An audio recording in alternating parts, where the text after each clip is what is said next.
जोहार साथियों। कल दूसरे चरण का मतदान झारखंड में सफलतापूर्वक संपन्न हो चुके हैं और जेएल कैम्प को दूसरे चरण के मतदान खत्म होने के बाद यह हम दावा कर सकते हैं कि पूरे झारखंड में 5 सीट पर जेएल कैम्प जीतने जा रही है। और वो 5 सीट कौन है, मैं आपको बता दे रहा हूँ। पहला सीट डुमरी, दूसरा गोमिया, तीसरा बैरमो, चौथा सिल्ली और पांचवा मांडू। इन 5 सीटों पर जेएल कैम्प भारी बहुमत से चुनाव जीतने जा रही है। आप लोगों ने देखा होगा, कई एग्जिट पोल ने झारखंड में एनडीए की सरकार बनाने का दावा किया है। मैक्सिमम एग्जिट पोल का यही आंकड़ा रहा है। कुछ एग्जिट पोल इंडिया गठबंधन के बारे में भी बताया है कि वो इंडिया गठबंधन सरकार बनाने जा रही है, लेकिन मुझे नहीं लगता है कि इंडिया गठबंधन की सरकार बनने जा रही है। इस बार झारखंड में बीजेपी की सरकार बनने जा रही है और बीजेपी भी अपना पूर्ण बहुमत से सरकार नहीं बना पाएगी। कहीं ना कहीं उसे जेएल कैम्प का सहारा लेना ही पड़ेगा और जब जेएल कैम्प का सहारा लेगा तो जेएल कैम्प का जो लीडर है, जेएल कैम्प के टाइगर हैं, जयराम महतो जी को उप मुख्यमंत्री बनाना ही पड़ेगा। तो कोई मंत्री बनाना पड़ेगा, लेकिन ज़्यादा चांसेज है उप मुख्यमंत्री ही जयराम महतो को बनाना पड़ेगा। इस बार झारखंड में जो भ्रष्टाचार के मुद्दे थे, झारखंड में जो पेपर लीक के मुद्दे रहे, वो काफ़ी हावी रहे। पेपर लीक की वजह से ही झारखंड में बीजेपी की सरकार बनने जा रही है। निश्चित रूप से हम कह सकते हैं कि झारखंड में पहली बार जेएल कैम्प पार्टी चुनाव लड़ रही है और इस लिहाज से अगर 5 सीट अगर ला रहे हैं तो फिर भी यह जयराम महतो के लिए बहुत बड़ी उपलब्धि है। युवाओं की बहुत बड़ी ताकत थी। जयराम महतो ने झारखंड में 3 वर्षों से जो अपने मेहनत कर रहे हैं, उन्होंने अपने मजबूती से इस राज्य के लोगों को अपना भरोसा जताया है और यही वजह भी है कि जयराम महतो 5 सीटों पर चुनाव जीतने जा रही है।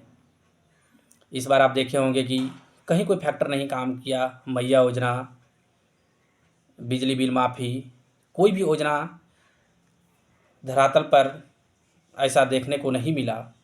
इसका कोई फैक्टर नहीं काम किया। क्यों काम करेगा?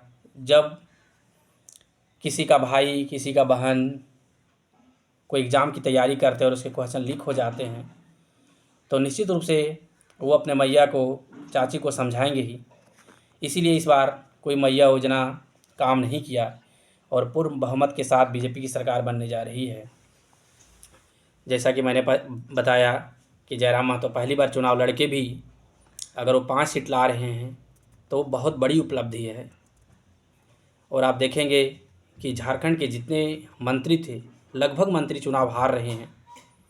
बन्ना गुप्ता,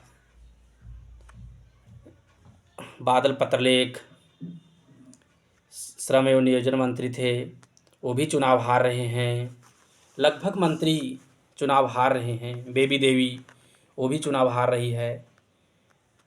तो इसलिए हम कह सकते हैं कि इस बार झारखंड में पूर्ण बहुमत से बीजेपी की सरकार बनने जा रही है।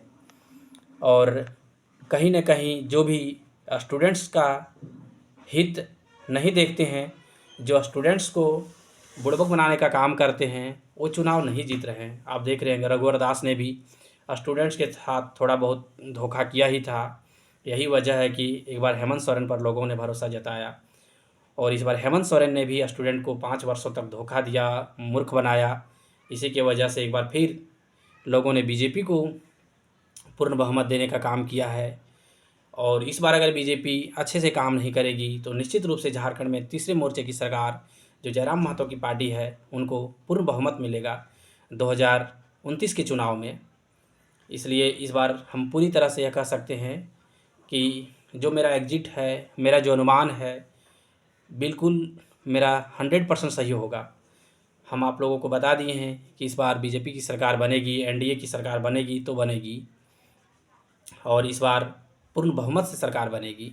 कहीं कोई काम नहीं किया, बिजली बिल माफ़ी, मैया योजना, कुछ भी नहीं काम किया। और जयराम महतो इस राज्य में नए चेहरा बन के उभरेंगे। उम्मीद है कि झारखंड में वो मंत्री ज़रूर बनेंगे और थोड़ा सा किस्मत साथ दिया तो मुख्यमंत्री भी बनेंगे। बहुत बहुत धन्यवाद। जो चैनल पर नए हैं वो सब्सक्राइब कीजिएगा। बहुत बहुत धन्यवाद।